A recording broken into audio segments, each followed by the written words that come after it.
stuns. Hal goes down.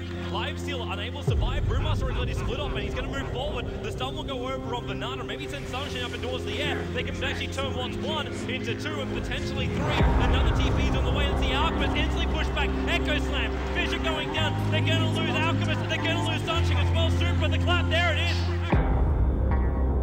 And there's actually three TP's coming up. Super just waits it out. The tower actually got denied up by Hal as well. And the smooth, well, he's the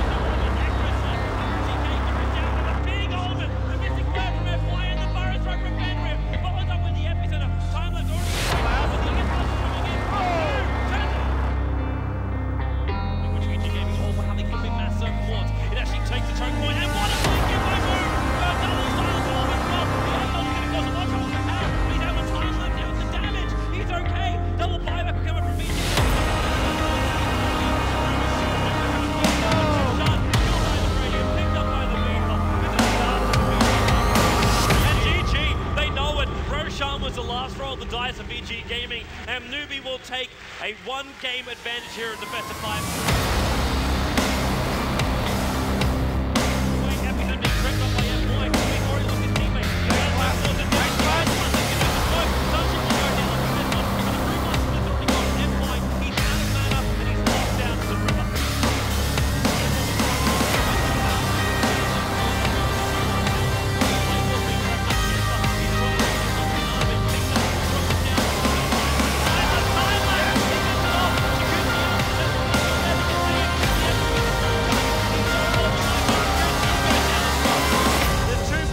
GG! 15 minutes in, it's over. Newbie convincingly with their way through this.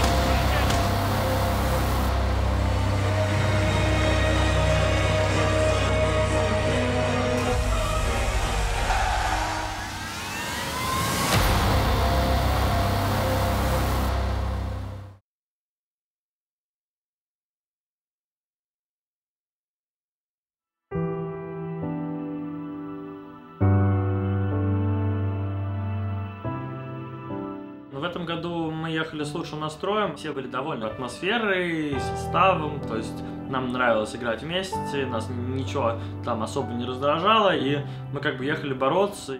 Когда ты понимаешь, что ты играешь за 10 миллионов долларов, то что-то в тебе говорит, что ты должен выложиться на максимум того, что ты можешь. В целом настроение у нас было такое, то что как бы мы понимали то, что можем, но понимали то, что еще очень-очень многое нужно как бы что-то добавить, что-то там наиграть и так далее. Ну и мы создавали вот эту вот самую команду, начиная, конечно, с костяка, вот изначально там буквально несколько человек были приглашены, мы создали маленькую конфу, и дальше уже пошло постепенное обсуждение людей, кого добирать, кого не добирать, там каждые люди высказывали свои мнения, я общался абсолютно с каждым комментатором отдельным, там спрашивал его мнение по поводу других людей, надо, не надо, стоит, не стоит. По поводу, опять-таки, журналистов нужно было сделать свой выбор, потому что, ну, в прошлом году он там был не совсем удачный, и хотелось, чтобы в этом году было больше контента, чтобы как-то больше он был распространен, поэтому, ну, в принципе, довольно-таки сложный был процесс, и очень много людей было в него вовлечено, ну и получилось так, что действительно я советовался там очень много с кем. Ну и как-то вот в конце сформировалась вот эта вот группа. Ехать как аналитик на такого рода ивент, это, ну, скажем так, не то, к чему я стремлюсь, или стремился, или буду стремиться. Потому что изначально у нас по плану должны были быть NS и Smile, но они попали на International в роли игроков, пришлось в срочном порядке там уговаривать Соло после вылета. На аналитику меня позвали почти сразу. Как только закончилась игра с Virtus.pro. Роксы выходят на линию опять. Они знают, что нет смайла. И тут Илидан. И тут Илидан. И врыв. И Хекс сразу же на Соло. Минус Соло. Моментально. Минус, скорее всего, БЗЗ. Да, БЗЗ в таверне. Уже минус от команды Virtus.pro. Это Team Vibe. Roxkiss откровенно играли как бы хуже, чем они могут в том матче. Ну, там, скажем, по общим результатам команды и по общим их выступлениям, конечно, они как бы заслужили слота больше, но что уж поделать. Ты побеждаешь или ты проигрываешь, и с этим ничего не сделать. Изначально мне не очень хотелось ехать, потому что я хочу играть и не хочу быть шоуменом, стримером, аналитиком, еще кем-то. Изменил решение, потому что представил, как я буду смотреть International в очередной раз дома с друзьями. И в каком-то плане девушка повлияла на меня, сказала, что почему бы и нет. Съезди, развеешься, пообщаешься с ребятами, с которыми хотел поиграть в будущем. Потому что, в принципе, все лучшие игроки СНГ сейчас здесь. И для меня это был большой плюс. То есть, ну, реально я подумал о том, что ничего предрассудительного в этом нет. В принципе, можно разочек поработать и аналитиком, и провести неплохо время. Лучше, чем сидеть дома. Если вот посчитать, взять наших топовых, да, журналистов, аналитиков, комментаторов и так далее, то я думаю, вот не считая Пинги, да, который не смог попасть, мы абсолютно максимально возможное количество людей взяли. И вот я думаю, ну, люди не должны быть разочарованы, потому что все, кто должен был приехать, все приехали.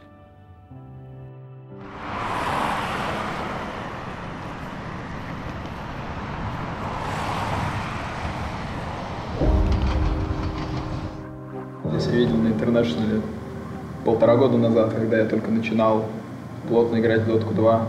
С годом я хотел играть точно, еще года с 2008-го, но просто он был всегда на уровень выше меня. И как-то это казалось недосягаемым, но сейчас это стало возможным. Ну, конечно, там 6 лет назад я представить не мог, что я буду играть в одной команде с NS Смайлом. Тогда они были, конечно, звезды мировой величины, сейчас они просто тени своего былого величия, можно сказать, но тоже хороши.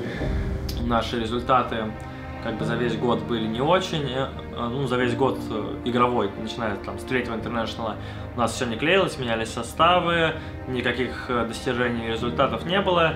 Ну и где-то в районе февраля-марта я так уже знал, что Valve уже примерно определяются со списком прямых инвайтов. И нам, откровенно говоря, давать было инвайт, ну, просто не за что, это тут никаких вопросов как бы нет. Ну, то, что нам там дадут инвайт на квалификацию, я был уверен. То есть, на самом деле, жаркие были квалификации. Я реально сейчас развалил, если не сказать другим словом. Просто развалил с мида. Щемление. В мид и защемил. 5 очей. В 3900. 8-0-15. Щемление. В итоге мы как-то смогли получить этот слот, неожиданно там даже для себя, но это, как я уже сказал, это такой спорт. Бывает, что команда, которая там весь год играет хуже, на конкретном каком-то вот мероприятии, на конкретно какую-то игру она собирается и выдает там результат, возможно, выше своих собственных возможностей. Я был настроен проходить квалификацию, я хотел поехать на International. Не зря я играл столько игр в доту, хотел этого, и, пожалуй, я думаю, что я эту поездку заслужил. Блин, это Dota 2 это один сплошной эксплойт и абуз, потому что... Начинается вот это вот, и когда Рошан убивает на первом левеле. Да. Это сплошной эксплойт и абуз, я не хочу в это играть.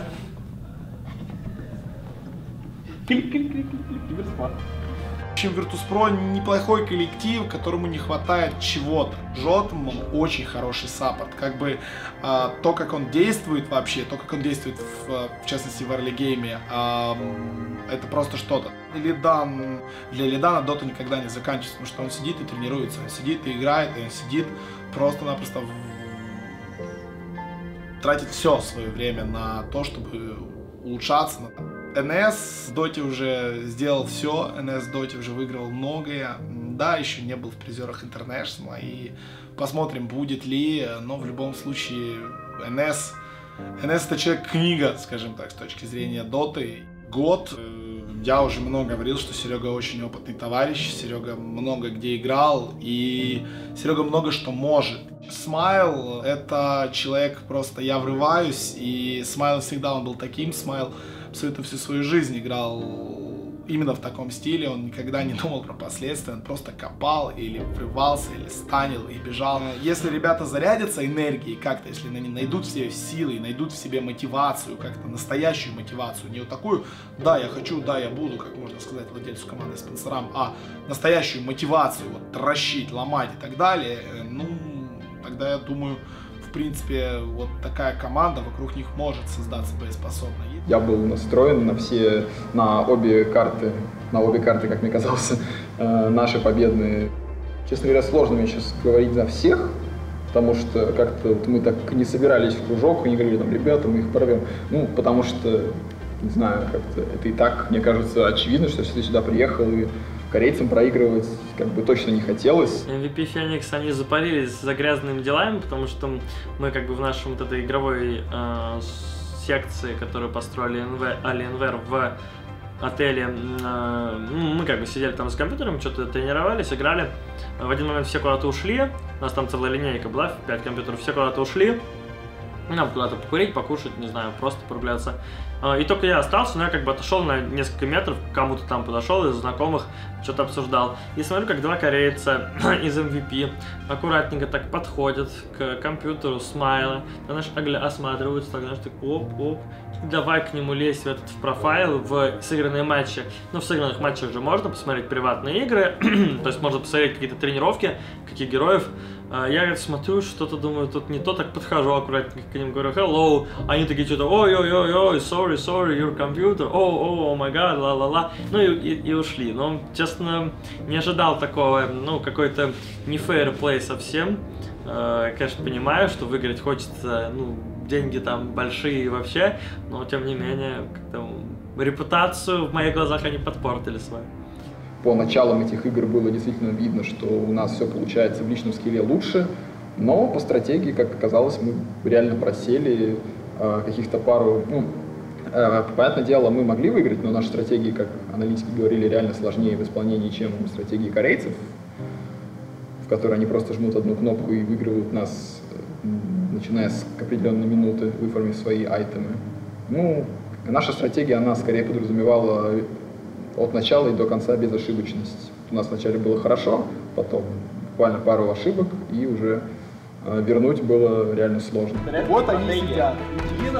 Щемление. Смайл, проблема огромная будет быть у Смайла, цепляет его хит, и в итоге Смайла здесь бросили. Долго ли сможет жить Смайл? Нету там голема. Смайл тоже может подловить тут Илидан. У Илидана есть ульта, вот он и закидывает, это минус хит. Уже несколько героев команды Virtus.pro, нечем засловить. Нет, есть ширина, ванлоку в лицо залетает, отшот лайни. Ой, тяжело здесь году, он дает лазер.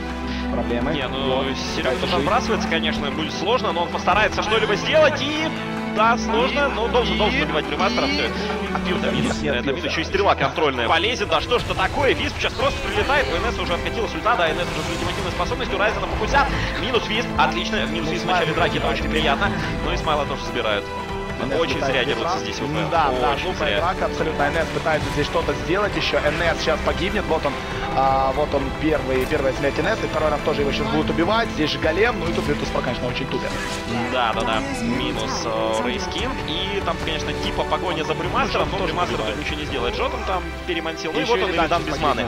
И Илидан дает стрик. Взял, прыгает просто на Смайла.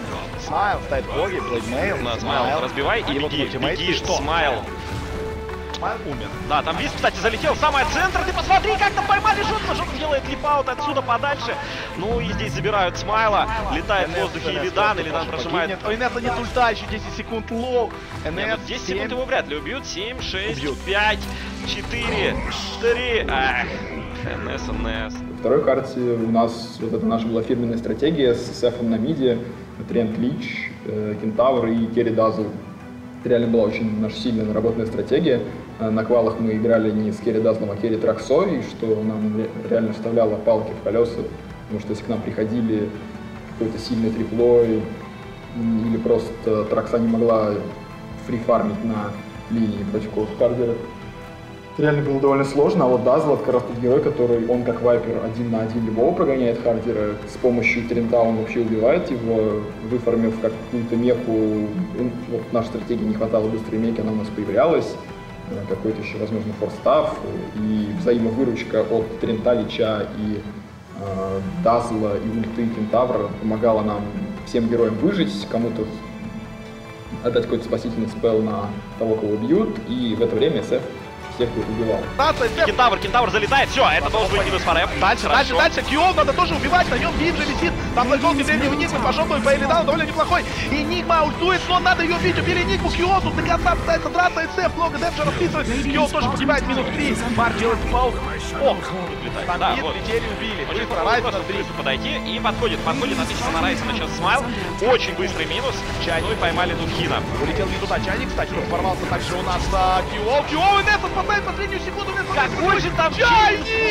Просто невероятный чейн, Инесс погибает, Год, ультракилл, будет ли Рампад, как Год, нечем ловить, да, и Орграусом достали, а Сапкин как раз упрыгнул оттуда, но хорошо, очень, кстати, хорошо залетел Эмбер,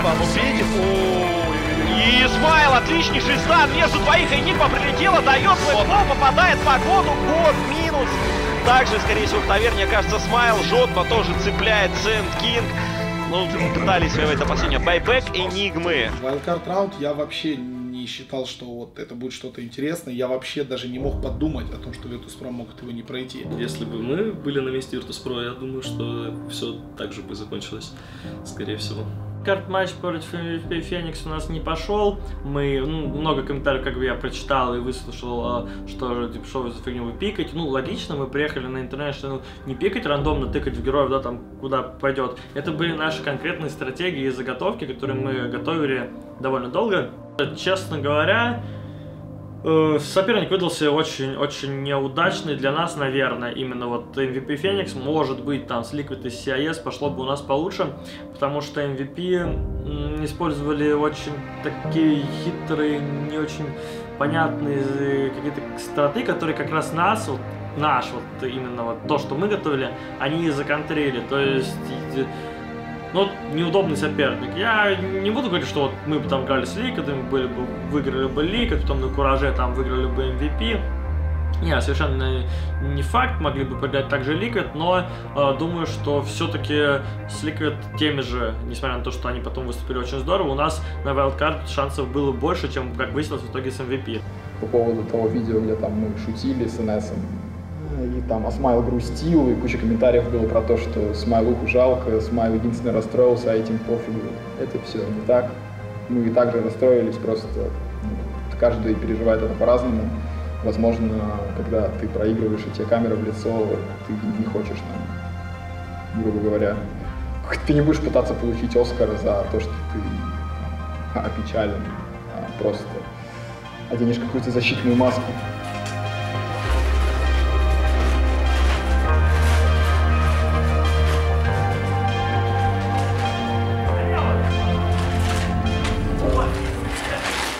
Салут. Вот, другом назад нельзя.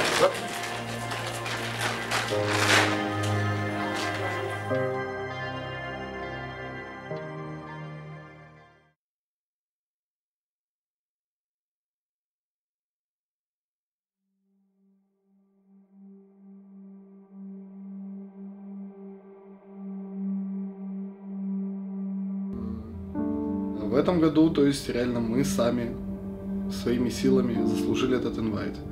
То есть там без каких-то, я не знаю, то, что нам авансом дали или что-то такое. То есть мы держались в топе, мы хорошо выступали на всех турнирах и как бы сами заслужили. Когда мы там в 2 или в 3 часа ночи по Киеву увидели, что нас пригласили, была куча радости, там бухлопарк и так далее.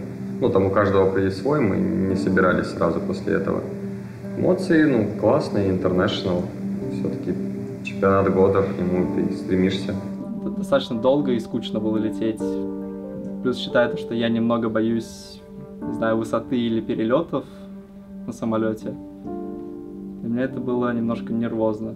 А сам прилет в Сиэтл, ну, после прилета, уже как бы я не так сильно нервничал, вроде все хорошо было и осталось с чем справиться, это только джетлаг. А на буткемпе мы играли против ДК, сыграли пару игр против Эру. Первые ощущения были такими, то что мы играли хуже, чем мы играли на последних днях как бы на буткемпе.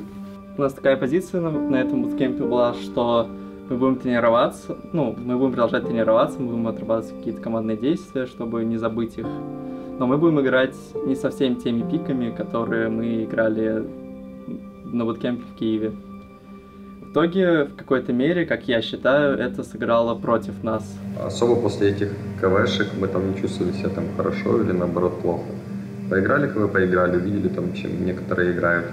Против ДК мы, правда, много играли, там были такие моменты в КВ, что мы должны были выигрывать, а по итогам очень плохо играем, и ничего не получается. Вот Империя состоит из достаточно молодых игроков, за исключением, наверное, только Мага, и Маг уже достаточно опытный товарищ, которого, я уверен, игроки слушаются, которому я на месте игроков бы на самом деле доверял, потому что капитан достаточно все-таки опытный. Если говорить про Ванскора, то это товарищ, про которого не так давно вообще почти ничего не было слышно. Да, он там где-то играл за кого-то, но сейчас это там суппорт мирового уровня, который, там, не знаю, во время каждого матча показывает какую-то великолепную игру. Fly, это наш местный ареновский задрот, который у нас просиживает, я не знаю, в арене просто огромное количество времени, и вот результат, да, то есть можно сидеть дома, играть за компьютером, можно ходить в клуб, в Киберспорт-арена, можно приехать на International через некоторое время, вроде ачивочка неплохая. Silent, который играл еще в самые такие бородатые времена, причем он играл и на керри, и на суппортах, и опять на керри. И тоже игрок, которого, мне кажется, много капитанов хотели бы видеть в своей команде. Такой покладистый, как по мне, и, как мы видим, неплохо вроде бы знает, что ему нужно делать. Команда Resolution — это тоже наш местный школьный задрот, который еще играл в команде Взрыв Пакеты. Против Дэнди, я помню, была у них игра как раз против, тогда был, не Нави, а микс какой-то, хвост плюс 4, что-то такое, или там хвост Дэнди плюс 3. И вот тогда, да, Resolution стоял против Дэнди в миде, еще вот в те времена, там несколько лет назад, Дэнди говорил, что вот этот малый, он что-то умеет. То есть ощущение было такое, я бы не сказал то, что очень уверенно себя чувствовали. Понимали то, что косяки есть. А так в целом рассчитывали то, что начнем играть уже групповую стадию, и там как-то где-то на морали и так далее просто пойдет игра. На самом деле мы ко всем командам имели одинаковый, так сказать, подход. Мы никакую команду не недооценивали, никакую команду не переоценивали. У нас была идея на буткемпе подготовиться особенно к каждой команде, то есть каждой команде сыграть вот так вот. Но как-то эта идея не зарослась, и в итоге мы против каждой команды играли одинаково.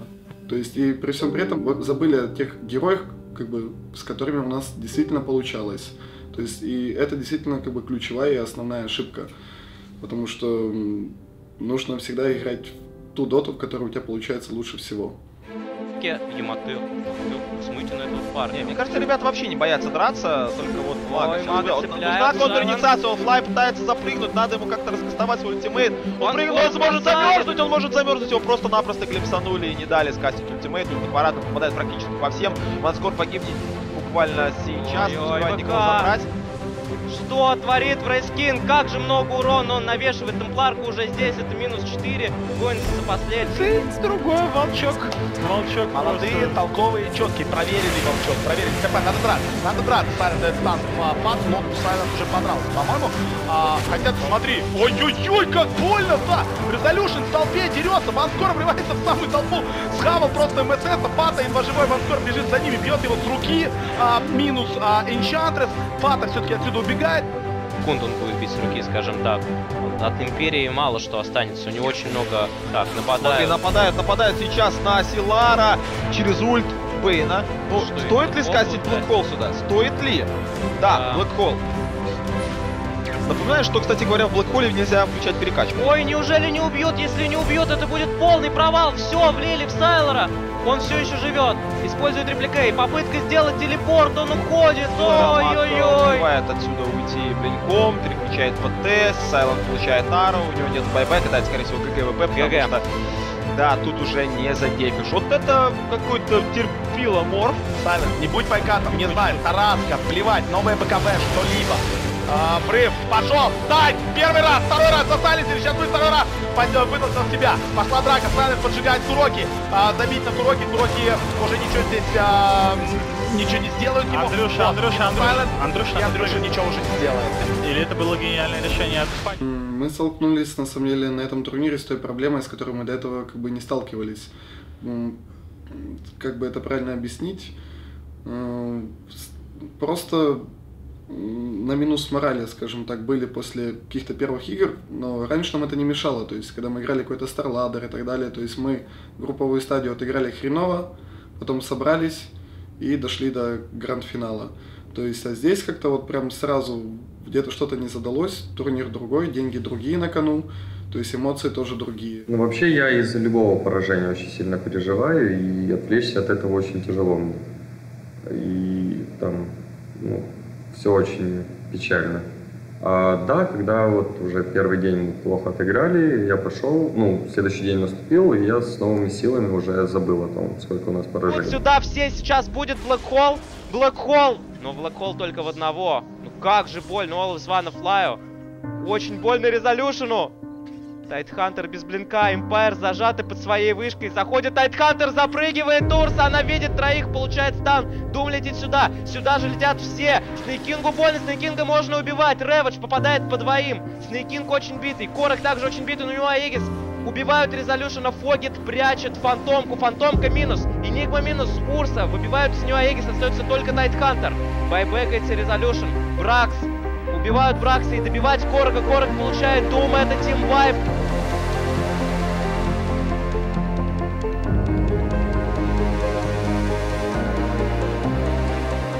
Вот, Войд прыгает на Сайлента и на Флая попадает. Ну вот, смотри, вот она Спектра стоит, Ванскор ее высвапает, Сайлент сам заходит в хроносферу обратно, умирает, делает байбек, возвращается, ульт от аппаратов 4 БКБ, и это ГГ. ДД пытается бить ЕГМа, потеряли Т3 Тауэр. Потеряли Т3 Тауэр, начинает терять медовую линию. Ну, Медведя убейте же, убей его просто. Слив далее. Что дальше? С4 в БКБ войдет, надо его хиксить. В любом случае, или копнуть двоих флай. Давай, ты можешь! Успевает блинкаут сделать, ничего не могут сделать Эмпайр. Абсолютно. Пошла абсолютно. Корни Мага, первый удар слаб. Маг пытается жить, за ним погоня. Мага цепляет, все, Мага минус Маг. Минус Ванскор, Маг делает байбек. Все живы, Альянс сносят мид. Не дотерпели. Вот так вот. Не дотерпели. Успеют продавить. И Тинкер прилетает. Знают же, что там халявная точка для Тинкера. Тинкер ушел. Отлично, подловили муши. Но сразу же идет крик. Резолюшн. Сражать БКБ. Сражение рефрешн, а Сайлент без байбека. Сайлент без байбека. И Флай дает хороший блэкхолл. Ну, блэкхолл и Маг подкапывает Ланема. Резолюшн начинает там Шэдоу Шаман уже с вардами ставит варды. Да, и несет это провал, это просто провал. Вторая хроносфера, погибает Ванскор сейчас, погибает ДК. Это, кажется, ГГ. Или еще нет. Или еще будут воевать имперцы. Маг. Перед AG это первая команда, перед игрой, с которыми мы вышли на балкон впятером, обсудили полностью стадию бана, пика, что если они это забанят, что мы возьмем, если мы берем это, что они забирают, и выиграли у них. Я считаю, что мы выиграли из-за этого, потому что все знали, что мы будем брать, уже видели какую-то стратегию на игру, и просто отыграли хорошо. Не останавливается на достигнутом, Рошаном тоже можно поговорить. Раверс Полярити, у Фейта проблемы, отвозят Фейта к Магу, Маг забирает его за... По-моему, просто сплэшем забирает, пока бил Рошана, падает. Отличный блэкхолл от Always Wanna Fly, минус Кси после байбека, минус Феррари. И остается один лишь только Скайрос Мейдж, good game. Полное обсуждение каждого пика, каждых действий переходит, наверное, к команде только когда начинает проигрывать. По крайней мере, это было в нашем случае. Мы так сделали на StarLadder, в итоге мы пробрались по сетке лузеров к топ-2. И вот на International мы начали подготавливаться. Ну, вот по ходу турнира мы начали обсуждать, что будем делать. В итоге иногда это проходило, иногда нет. Иногда нас просто переигрывали и все. Шел Маг, но не допрыгивает он дальше, будет ждать сейчас за Синсинга. Он Синсинга еще долго будет действовать ультимейт, Магу тут немного наваляли. В любом случае. Ну и надо Синсинга здесь не отпускать. Тут птички рядом, Маг пытается сделать. Вот он прыжок. И уже Рэвидж, что Рэвидж, где этот Рэвидж? Я не понимаю, ну что происходит с Магом? У Андрея, по-моему, сегодня просто печаль полнейшая, так и не было. И минус все. Минус 1. О боже. 2. Сайлент пытается уйти. Минус 3. О боже. Бизи еще и команда LGD. Варды стоят. Сайлент один на Рошане. Так, минус один Некрономикон. Кстати, они действительно смогут запилить этого Рошана. Так, заходит Диди, получает Хекс. Зачем ее Хекс, если у него есть Блэкхолл? А Егиса забрать, хоть кто-то заберет, да, забрал все-таки его Сайлент. Слушай, неплохо, Рэббита надо убить. Рэббита убить, хиксанули, но тут прыгать шейкеры, Рэббита нечем бить, но что у него баттерфляй, и не попадают. Еще и фиксура, да, Рэббит тупо попал под жесткий фокус, но при этом он еще очень долго жил. Минуснули таки Рэббита, байбэкает. 3 выстрела. Барак. Правильно, дави на мораль. Бэтрайфер цепляет PPD, уводит его на хайграунд. Вот она, хроносфера, и сразу его стирает Резолюшн. Резолюшн, Маг тоже в хроносфере стоит, Маг не успеет стануть. Кастует он, конечно, второй раз. Первый рэббит, пошел второй. Партии идет, пытался ГГВП. Файр, скорее всего, покидает. Ай, что это такое? Почему он не скастил дом этот раньше, если Хау уйдет? Команда Эмпайр может просто проиграть. Маг летит, у него есть лассо, но он не кастует почему-то. Хекс в Хау. Хау должны убивать, Хау убивают. 90 секунд без Хау. Сколько байбека у Хау не будет? У Хау 3 минуты нету байбека. Слушай, ну ломают лишний барак, не хотят имперцы добивать. Ну тут расходятся. Опасно, я соглашусь. Заходит, правда, Маг. Танкует лицом. 40 секунд. Блэкхолл есть. Стоунгейза нет. Задизейблили. Надо убить Энигму. Хорошо. Биг Дэдди минус, нету байбеков. Ну и я думаю, это все, это ГГ. Эра тоже, возможно, погибнет. Акс тоже в таверне. Байбек от DDZ. Гоняет Некр по дну. Уже минус 3 в исполнении команды Team Empire. Запрыгнул. Эпицентр. Кого цепляет? Флай усыпился. Какой же грамотный Флай. Ванскор подходит. Есть стан DDZ. DDZ сбрили. Гривай не будет. Ну, это развал. Ультракилл от Резолюшна. Джонни тоже погибает. Что это? Рампейдж. Рампейдж бай Роман. Это всегда самое мучительное, когда вот ты, от тебя уже ничего не зависит, и ты смотришь. И когда твоя, грубо говоря, мечта уходит, то это сильно сказывается на всем. После турнира, после нашего окончания выступления на этом турнире, я чувствовал опустошенность, так сказать. Не хотелось ни с кем разговаривать, особенно не хотелось разговаривать про игры. Думал о том, что не знаю, что я не сделал для победы, чего не хватило нам для победы. Было очень грустно. Все одинаково, не одинаково переживают, но у всех грусть, печаль, тоска из-за этого поражения, то, что мы не попали туда. Все ехали с одной целью, попасть хотя бы в топ-3, а в итоге 13 место. То есть не тот результат, на который должен был быть, на который рассчитывали, и все очень печальные.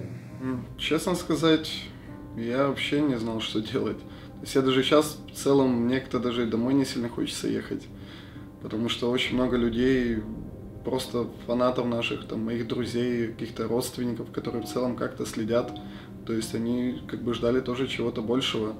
То есть мне стыдно то, что я где-то и сам плохо отыграл, и то, что у нас не получилось, а на самом деле не так-то и много нам нужно было, буквально на одну победу или на 2 для Верочки, больше, чтобы выйти уже в десятку, а там все могло бы по-разному обернуться, и тяжело предсказать даже, что было бы. Empire, я, честно говоря, не сомневался в том, что китайцы будут сильнее, чем они, но я думал, что с остальными, топовые китайцы, я скажу, не все китайцы. Если человек китаец, это не обязательно, что он сильнее Empire уже, это давно далеко не так. Топовые китайцы. А то, что они будут играть с американцами наравне, с C9, с ЕГЭ, у меня были сомнения. И, соответственно, с другими такими второэшелонными, или, если по-человечески, то с нищебродскими командами они смогут одолеть их. Но, к сожалению, тоже у них не пошло. Но я не знаю, я, может быть, максимум прогнозировал место какое-нибудь 8-6, скажем так. Я думал, что они могут занять, но не повезло. Empire жалко. В принципе, они могли, 2 игр им не хватило до попадания на мейн-ивент, 2 побед в групповом этапе, и у них все было для того, чтобы выиграть на 2 игры больше. То есть, в принципе, игры, наверное, 3-4 они отдали сами с преимуществом около 10 тысяч. И ну, реально жалко ребят. То есть весь год они показывали очень хорошие результаты, но на Инте посыпались, на мой взгляд, потому что у них не было лидера, не было человека, который, опять же, мог управлять командой в мидгейме, объяснять, что лучше сделать сейчас кому-то из его тиммейтов, почему так сделать, то есть, что, ну, мог команду как-то держать в тонусе на протяжении всей игры, а у Empire была проблема в том, что они начинали там, после 20-й минуты делать какие-то невнятные действия и проигрывали из-за этого игру. Только хотел извиниться перед всеми, кто за меня болел, за нас болел, за команду, ну, потому что отыграли мы дерьмово, на нас все рассчитывали, мы подвели, и еще к этому всего вот это вот чувство добавляется ко всей печали, то, что ты еще подвел там много людей.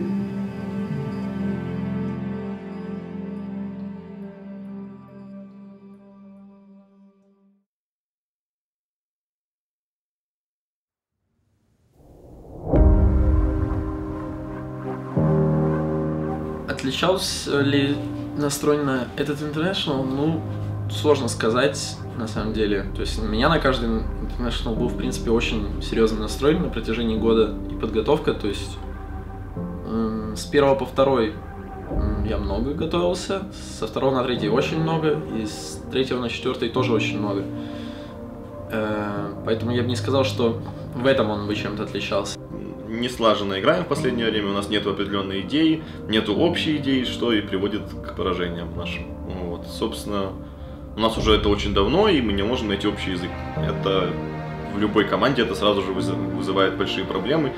И в игре вы можете выиграть только если враг реально ничего не будет делать, и вы как-то там за счет общего и личного скилла выиграете. Если враг вас давит, если враг заставляет вас принимать решения, которые требуют моментальной реакции, и вы этого не делаете, то вы проигрываете. Вот у нас так и получается. Глупо не испытать, ну, не взять этот шанс и попытаться выжать себя на максимум, потому что выиграв первое место, ты обеспечишь там себя на сколько-то лет. Может, на всю жизнь даже. И не может, а точно, наверное, в Украине, при желании. Вероятно, что после того, как они проиграли StarLadder, потому что до этого они очень много выигрывали, они, видимо, не нашли общий язык, потому что, как мы знаем, Нави после этого не особо и дальше продолжали играть, тренироваться и общаться. Буквально там 3-4 месяца назад мы просто потеряли полностью друг друга и веру друг в друга, и уже не было людям интересно и весело практиковаться, поэтому мы не продолжали играть нормально. Сашка — это у нас весельчак, то есть он, наверное, душа команды, потому что с ним всегда было весело. И одновременно у него хорошо было развито вот абстрактное мышление. То есть он сам по натуре не задрот, потому что он любит потусить, погулять, но при этом, когда что-либо касалось дела, он всегда начинал набирать форму резко. Климент — самый, наверное, рисковый игрок за всю историю Доты, за свою карьеру, который очень любит делать что-то новое, постоянно, каждый раз. Если что-то не получается, он умудряется придумывать обязательно новую стратегию, тактику или идею, где-нибудь там за 5 минут. И, ну, с ним было всегда весело. Дэнди — это работяга. Всегда он очень много делал, и вот я уверен, делает, то есть старается. И на данный момент у него одни из самых лучших, самые лучшие навыки, фактически на большинстве героев. Ну, естественно, херопул у него тоже высокий. Куроки. Ну, для меня Куроки — это такой человек-загадка, потому что то он играет хорошо, великолепно, то он начинает что-то непонятное исполнять. Абсолютно непредсказуемые действия по игре. И тут я могу сказать только одно. Он до сих пор тайна на нашей сцене. Фаник, он как на расслабоне, как их называют. Просто человек, который играет на расслабоне, там, на своей волне. Вот. Что бы ни происходило, он всегда спокоен, продолжает там делать, стараться и верить в свой успех. Решили делать так, чтобы все пикал пупей, мы даже им не помогали, ничего не говорили. Вот. Они Куроки что-то там думали, придумывали, вот. Ну и у них по факту сложилось такое мнение, что вот эти герои сильные, надо ими играть. Ну, возможно, они сильные, возможно, мы плохо сыграли и так далее, но вот получилось так, что не выигрывали мы все то, что должны были. Дота игра сама по себе сложная очень, и она зависит от многих разных факторов, то есть твоя победа не только от того, как ты умеешь играть, не только от того, как вы вместе играете командой, еще очень много зависит там и от пика, и от настроя на игру, и от какого-то везения даже зачастую. Поэтому Best of 1 это, конечно, авантюра, вот, и я переживал, что мы можем не выйти из группы, потому что в Best of 1 можно как выиграть, так и проиграть в принципе любой команде. И TI4 Дежавю, Fnatic первые, мы играем с ними, опять у нас по пику полные перевороты, то есть выиграть практически игру вообще нереально.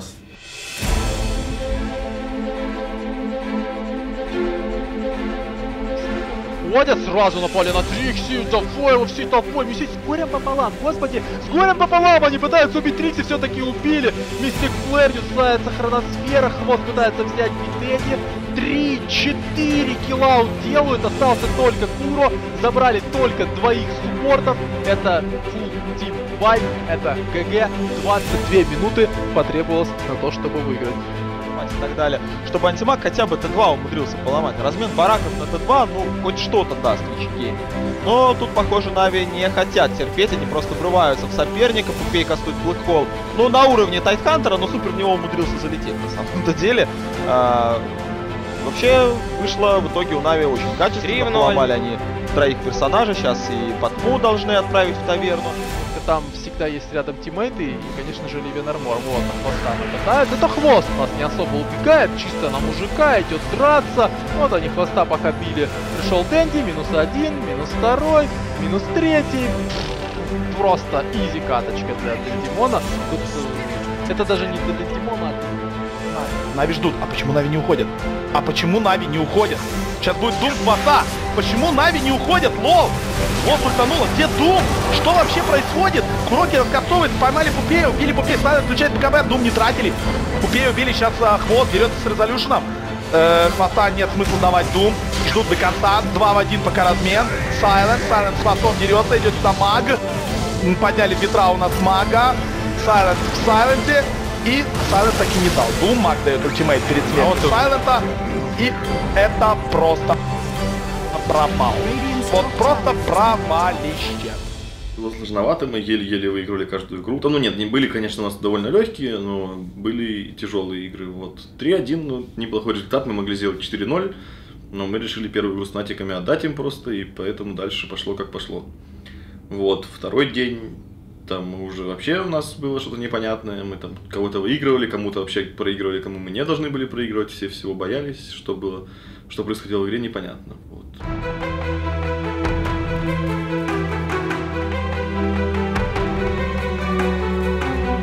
Потому что это день, Энди у нас кастуется, он забирает Рошана, Глеб у нас стоит во сне. В огромной диспозиции Нави, все очень далеко, Хвост вообще находится далеко. И хроносфера ставится на Синг-Синга, пытаются его забрать, Ауи также под этой хроносферой, так что заставить не получается. Смотрит центра, ворвался Куроку, Синг-Синга разорвало, Паник.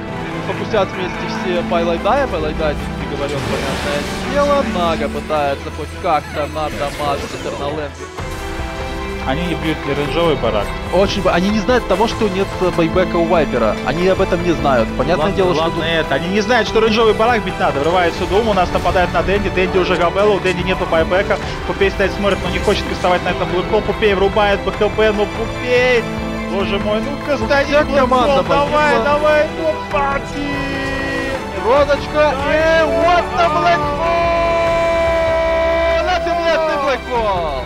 Вот, да, там засасывает Паника. Хвост-то все-таки вернулся. Мы уверены на 100%. Снайпер заряжает PPD. И больно PPD, аутхол накрывает Пупея, накрывает Хвоста и good game on play. Это ГГ. Тут уже не байбеки ничего не спасут, под хаулем ГГ пишет Пупей и...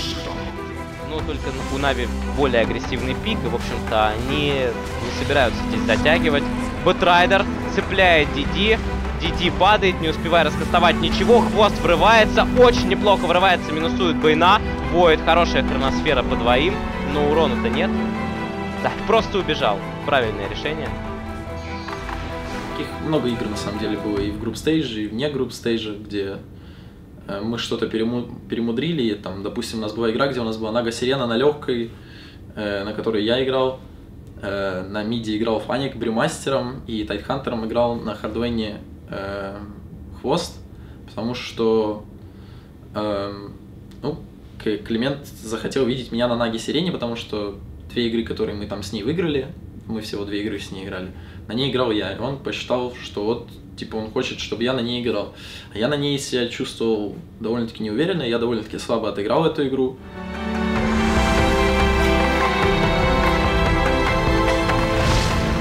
Это просто отдают вторую сторону Нави. Они понимают, что они ничего не сделают. Снэкинга Аегис, теперь он может себе позволить быковать. Ну, они не пойдут, надо отдавать сторону, не надо пережидать. Идет Хвост, пытается танковать.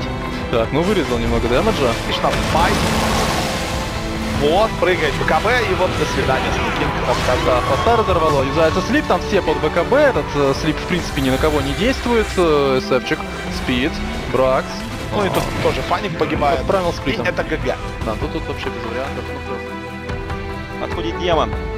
Ну, нет, не должны тут затащить ликвиды. Прыгает Фаник, ловят Пегасуса в таверну. Войд, ГГ. Фуф. 65 минут. Или Пупей сам, может, кого-то хочет принять. Борды.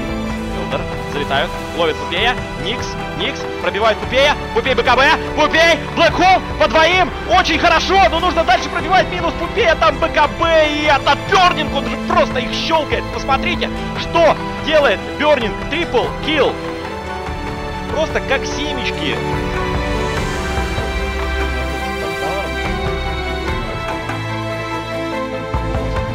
Это Фатас, Бум.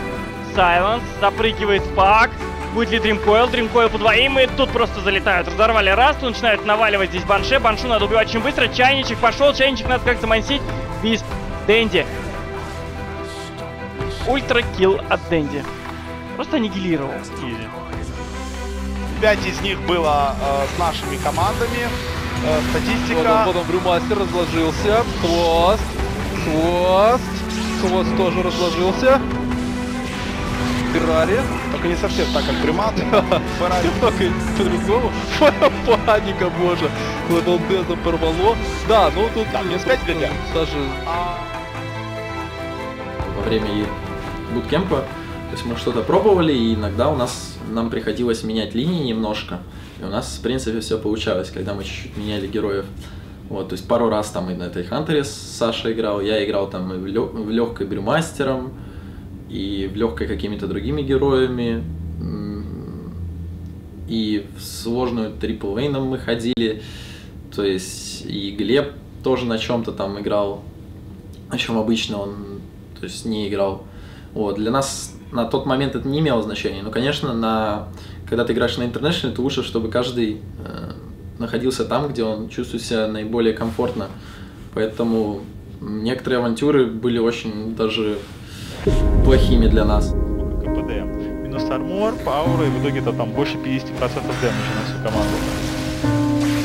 Хантер ультанул, поймали Му, едва живой, тут купол на Пупея. Пупей пытается бить дэмэджем, тупо не хватает. Пупей даже половину хп не сбивает. Хао. Киллинг спри Фаник, Банан откинул хвоста, хвост теряет Аегис тем временем, но тут уже доминейтинг, Фаник и ГГ, ВП. И Блэкхолл. Там Мидас и вообще там, короче, делать фаст, рапиру, все что угодно. 24. Забрал Аегис, Дэнди поймали, Дэнди без БКБ и Дэнди погибает. А Лода тем временем бьет снизу, Т4 и Трон. Здесь разводят, Фаник ультанул, S4 умирает и Лода выигрывает кучу времени. Там ЕГМ ультанул, ЕГМ тоже выиграет кучу времени, S4 сайленсит Дэнди и Лода в соло сносит Трон в команде Нави. Здесь Блэкхолл от Пупея, S4, конечно, может быть убьют, но Дэнди мертв, у него нет байбека. И падает Трон, ГГВП, Альянс выигрывает эту игру. Если там бы пришлось бороться за выход в восьмерку, то есть за групп-стейджи, то, я не знаю, мы бы, конечно, постарались на максимум. Мы были, в принципе, в себе уверены, что против Титан, что против Ньюби. Я считаю, что вообще любые игры, которые были в групп-стейдже для нас, хуже, потому что атмосфера в комнате, когда ты сидишь, у вас всего 5 человек в комнате, и все очень тихо, спокойно, это атмосфера как на буткемпе, и люди, когда уже очень сильно привыкают, то есть порой делают какие-то ошибки, которые делают на буткемпе, к примеру, ну вот в таком виде. Возможно, если бы игра была за вылет, то нас бы также поджало, и мы бы боролись лучше. То есть, поэтому я не знаю, не уверен. Если бы вы были на месте Титан, как ты думаешь, попали бы вы в Ки-арену или нет? Титан это предыдущий, да? Да, это которые вылетели от Нивы. Нет, думаю, не попали бы.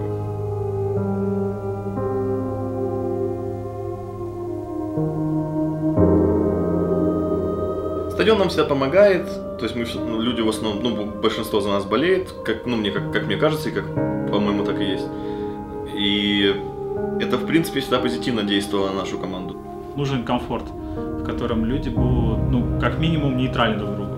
И когда будет нейтральность, то не будет никаких факторов, которые вот, препятствуют общению. Было практически ничего не слышно в буфах, и мы в этот раз играли с Мамбом, в отличие от TI2 и TI3. То есть мы использовали программу, чтобы слушать друг друга, поэтому были в наушниках, Найнаш, при этом мы были в звуконепроницаемых кабинках, поэтому мы практически не слышали. Вот, но энергетика все равно передавалась, было очень клево. В первой игре мы взяли хороший пик, там, да, у нас, конечно, была Лина непонятная, то есть почему она в итоге вышла и почему, ну, как бы, это уже отдельная история. Но у нас, как бы, по сути, кроме как за сферу, нельзя было никого убить, потому что станом ты не попадешь в шлины, стрелой ты попадешь, ну, разве что на халяву, ну и то там, как бы, попадешь ты стрелой, дальше чем что делать, как продвигать всю эту атаку, мне было непонятно. Отличная игра от Шейкера, ну и вот он хвост без БКБ. И там еще и вот Гост у ЕСа, да, вот только начали его убивать. Пытается драться команда Нави, потеряли двоих, забрали Шейкера, здесь вардами закрыли хвоста, он тоже умирает. Ну и вот Пупей и Паник живы, врывается, Бон 7 минус, Пупей минус Паник.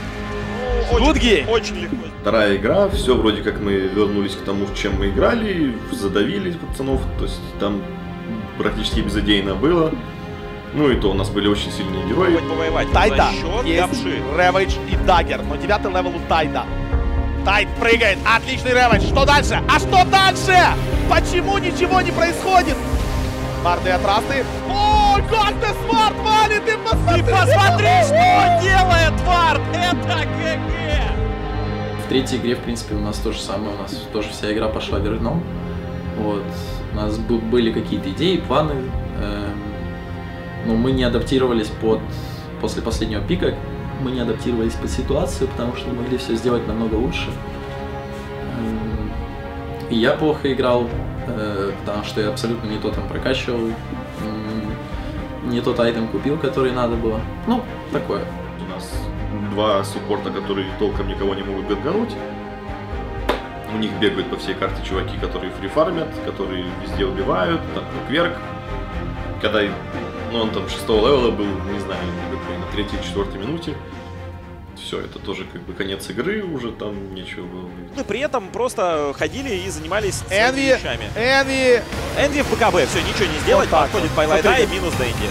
Не, ну Дэнди выживает? Нет, не выживает. Не выживает, нету. Синк, минус Куроки, ультапарейшн залетает, Пани тоже умирает, Купей пытается. Ультра-килл, Сиксик, ГГ.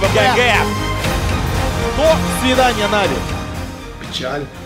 По-другому ничего не скажешь, просто полнейшая печаль. Эмоции? Да какие эмоции? Ну, расстройство было, понятное дело. Мы не общались после этого, мы разошлись кто куда.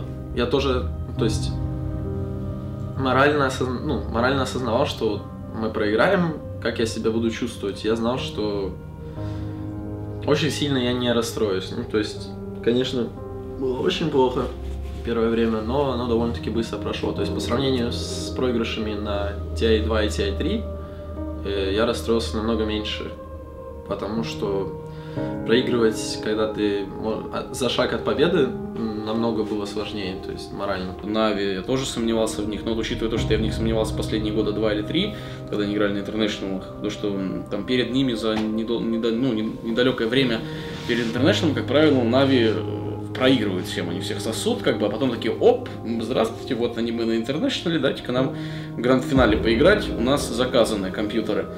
Вот. Здесь, ну, опять же, уже так опять не получилось проехать. Вот. Тут запрессовали просто-напросто китайцы, американцы, потому что все нереально подготавливаются хорошо и так далее.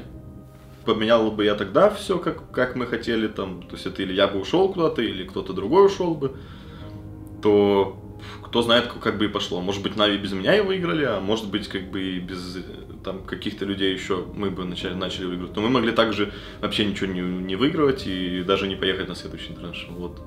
Ты же никогда не можешь сказать. Я доволен тем, что имею. Я не могу сказать, что я доволен результатом, но это и не провал, типа из серии топ-16 и вылететь, это бы меня реально сбило с панталыку, и я бы очень расстроился. А так, ну, заняли топ-8, играли плохо, играли среднее, вот оно к чему приводит.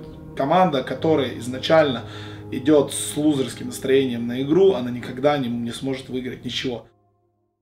Ну, знаешь, факт. Я как аналитик, я на самом деле долго очень анализировал всю ситуацию. Так. Вот. Некоторые ночами ходили пить, я в свою очередь открывал ноутбук, заходил в доту и анализировал команды, стратегии, читал новости про них, как-то блоги, старался как-то через интернет проникнуть в внутреннюю кухню команды, проникнуть в обычную кухню, не во внутреннюю. Вот, команд, как-то узнать все, настроение у них, настрой. Подходил к ребятам, спрашивал: ребята, как у вас дела, готовы ли вы к игре, как покушали, там, все ли хорошо у вас с пищеварением, с акклиматизацией и такими вопросами, не смущают ли вас там люди и так далее. Все узнавал, ну и пришел к выводу, что однозначно в финале, в финале будут играть VG, ВГ против Ньюби. В первую очередь я ожидал увидеть Ньюби, в итоге они попали, а во вторую очередь я ожидал увидеть Альянс, но по нашим прогнозам, что они безоговорочный топ-1, и некоторые аналитики с нами были согласны, то они переэкспериментировали именно на самом турнире, то есть были совсем другой командой, и в итоге просто не дожили до плей-оффа. Ньюби для себя избрали правильную стратегию, пошли, подрались, убили, забрали, пошли, подрались, убили, забрали. Счастливо. Конец игры. Насчет зрителей я не знаю, я думаю, что для них этот финал был самым плохим за всю историю интернешнлов, то есть самым неинтересным. Потому что в первой игре там выиграли Вичи, да, очень, ну, тоже довольно легко, а потом они 3 игры подряд просто в салат отдали. Это с первой минуты было ясно, что они проигрывают. Ну, как мне было понятно. Была одна игра, где там была борьба в начале, но тоже борьба была все время в сторону Ньюби. И они выиграли.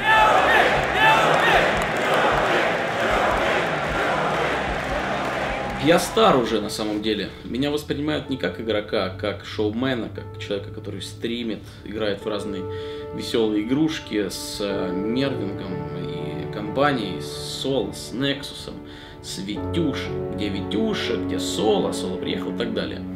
То есть Вилата погромче, артстайла не слышно, гиф соло, вот, подобные вещи. А как игрока на самом деле уже никто особо не воспринимает. И хоть я и как бы пытаюсь, поднимаю свой скилл, там, так далее, тому подобное, как-то импровлюсь, пытаюсь, но это как-то уже никто не смотрит в мою сторону. Это как, знаешь, как бабушка, которая пытается быть привлекательной. Она, может, для своего возраста и ничего так, но в ее сторону никто уже не смотрит. На самом деле нет таких людей в команде, с которыми я не хотел бы продолжать играть, так как вместе мы прошли очень большой путь. Мы сами как бы сделали себе какое-то имя, какую-то репутацию, то есть взять перед Новым годом, как мы играли, и как стали играть после Нового года, чего мы добились вместе. То есть это было очень непросто. И вклад каждый делал какой-то свой, кто-то больше, кто-то меньше, но все в целом как бы очень сильно выросли по игре и как бы для команды много сделали. Играть с людьми, ну, это точно будет год, я бы хотел с ним играть. Ну, возможно, Нес. На Смайла, мне кажется, что он благодаря своему семейному положению не сможет уделять тренировкам достаточно времени для того, чтобы оставаться на топ-уровне, а я хочу как бы идти вверх, поэтому думаю, что это не будет способствовать.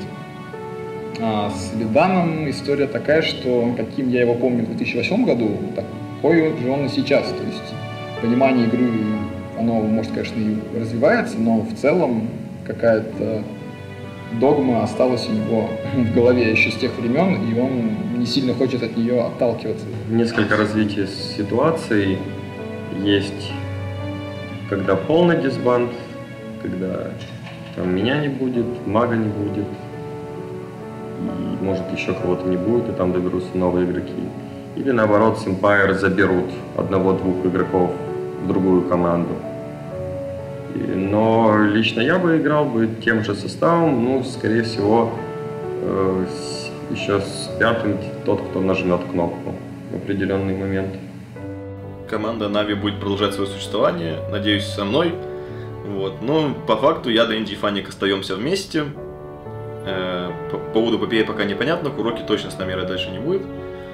Кого мы возьмем, пока мы еще не решили. Есть, конечно, кандидатуры, но они будут, я могу сказать, точно русскоговорящие. То есть это россияне, украинцы, возможно, белорусы, кто знает. Вот это все, что я могу сказать. Na'Vi это прям вот верх всего, вот чего ты можешь там добиться. Ну, в плане то, что это самая лучшая организация из СНГ. Ну, скажу честно, если бы мне сейчас предложили играть в Na'Vi, я бы не отказался. Я в этом году как бы не особо занимаюсь, так скажем, решафлом, да, не машню там какой-то состав, то есть я принял такую позицию, что я так, конечно, поспрашивал людей, кто что куда, примерно представляю, как что будет, но я хочу доехать до Москвы и спросить, а какой у меня теперь состав. Вот, если он мне понравится, то продолжит играть. С Ванькой Ванскором хотел бы играть, с Айратом бы хотел играть. Любой игрок в СНГ, мне кажется, хотел бы играть в Na'Vi. Empire хорошая команда, там хорошие ребята.